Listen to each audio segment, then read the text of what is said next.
Good morning once again. This is Pastor Ephraim Manuel from Sun Valley Foursquare Church.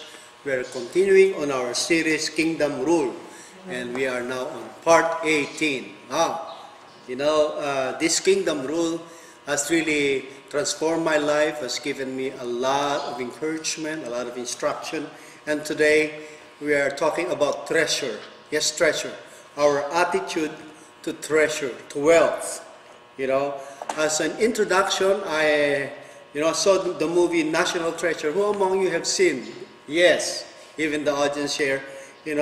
Some of them have seen this movie, and we know that Benjamin Franklin Gates, which was performed by Nicolas Cage, is a historian and amateur cryptologist, youngest descendant of a long line of treasure hunters.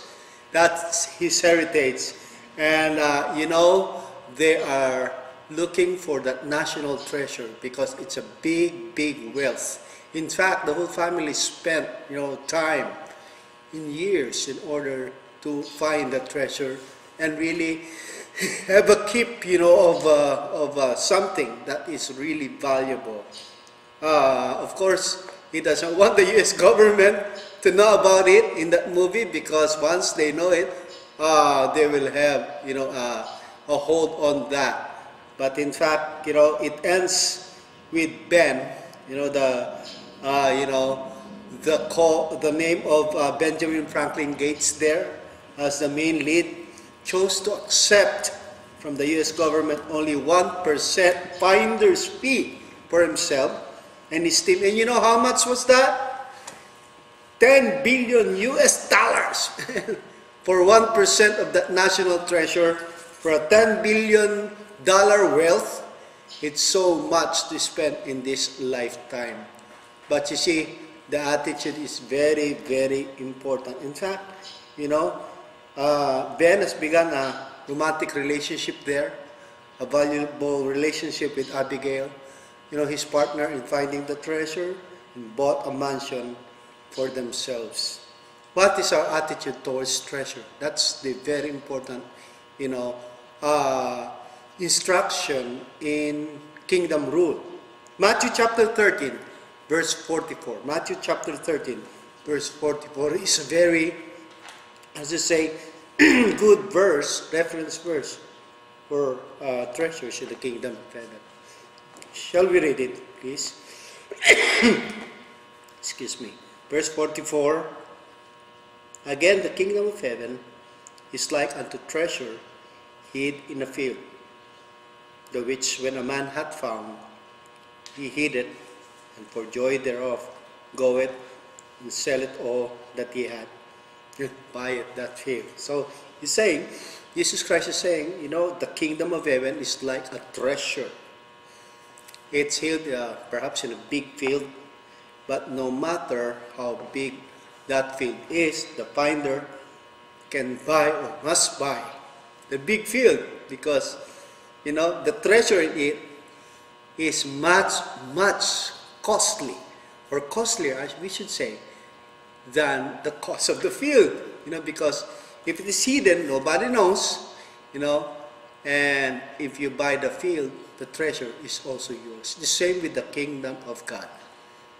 As you receive Jesus Christ in your heart, as you have relationship with God through Jesus Christ, you not only have eternal life, but you have treasures unlimited in your life. And that's the very important thing that we should understand, that we must treat God's kingdom as our greatest treasure or heritage in life. You might have a lot of wealth. You might be a billionaire here on earth, or list of those most wealthy men. But if you don't have the kingdom of God, you see, you're missing the greatest wealth in this world and heaven can give. There are three things that we should understand, that we should have an attitude of, in order to really, make the kingdom of God our greatest heritage. Number one is this: our attitude of appreciation. How do we appreciate things? How do we value things? What are the most valuable things in our lives? in verse 44, it says, again in part A, if you would see, again, the kingdom of heaven is like unto treasure hid in a field. Jesus Christ appreciated the kingdom of heaven this way.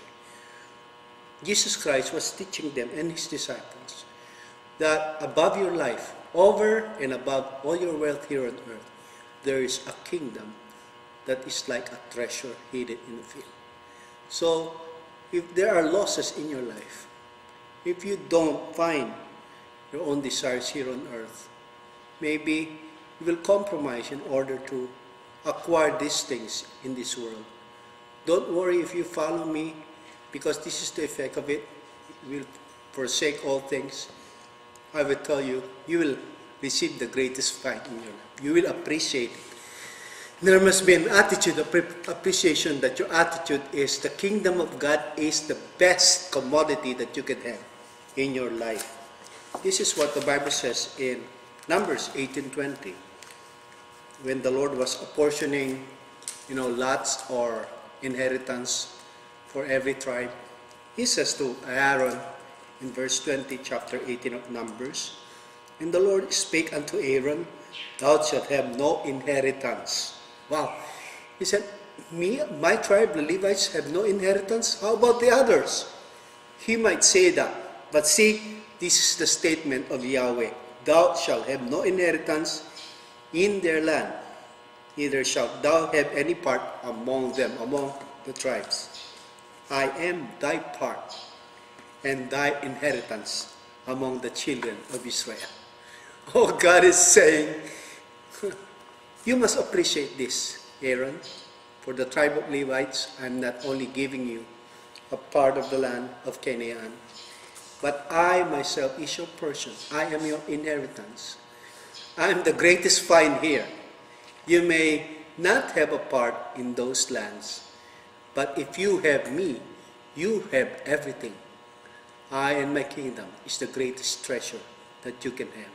So are those who serve the Lord. So are those who follow Jesus Christ in their lives. Though it may appear that they have less portion, but actually, if you're following Jesus, if you're serving God, you have the greatest find. You have the greatest treasure. That's an attitude of appreciation that we must have for the kingdom of God. Secondly, there must be an attitude of preservation, not only attitude of appreciation, but preservation.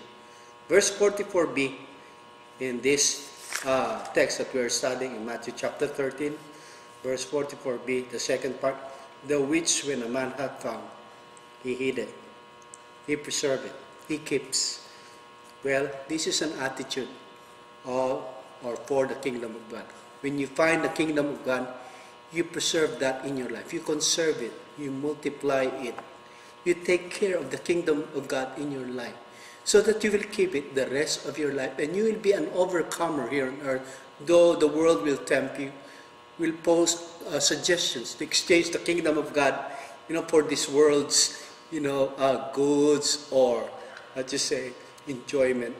But the Bible says we are of God, and our inheritance is the kingdom of God.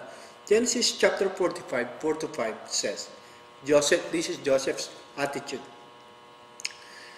And verse 4 starts, and Joseph said unto his brethren, come near me, I pray you. And they came near, and he said, I am Joseph your brother, whom you sold in Egypt. Remember the story? He sold their brother Joseph to the Egyptians, and they thought Joseph is dead. And Jacob thought his son is gone.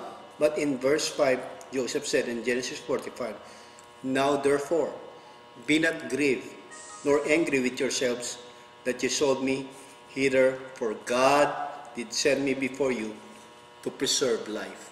God has purposes in this life. You may be in a position of odds or disadvantage because you're following Jesus Christ. But if you open your eyes of faith, God is preserving you. The attitude should be, in the kingdom of God, God will preserve you as you preserve the kingdom of God. As you take care of the things that God would like you to have, to do, to follow. to share with others, God will preserve you. And Joseph's attitude is this. If his attitude was to retaliate to his brothers for what they have done unto him, he could have imprisoned them. But Joseph's attitude is an attitude of preservation. God wants to preserve our nation, so that he sent me to Egypt, so that I may acquire this wealth, have authority over this. I can share those people that God wants to provide for in times of famine. God is always there. God is our provider. God is our, preserver. He would preserve us. Number 3, kind of attitude, in the last of this, attitude of concession. Last night, we knew that Obama won the election. We're not, doing politics here, but it's a fact. The score was 303 against 206. It's a convincing, win. And I like Mitt Romney in the way, he conceded and he said, let's pray for our president. And that's what we should all do, because election is now done. He conceded, Verse 44, and for joy thereof goeth and said all he had and buy that field. You can give up everything for the sake of the kingdom. Not like the rich young ruler. What happened to him? He said to Jesus Christ, I've done all things. But Jesus Christ said to him, yet lackest thou one thing. Sell all of what you have, distribute them to the poor, and thou shalt have the treasure in heaven, and come and follow me. Wow, that's what we should do in our lives. We should, have this value for the kingdom of God. And my last verse, and I would like to encourage you, those of you who are seeking for the city of God, the kingdom of God, God has promised to prepare a city for you. That verse, if you want, is Hebrews 11, 15 to 16. And God will so bless you as you have a good attitude in this kingdom. Today, just receive the instruction, receive the blessing, and you shall know how the kingdom of God will take care of you. Amen.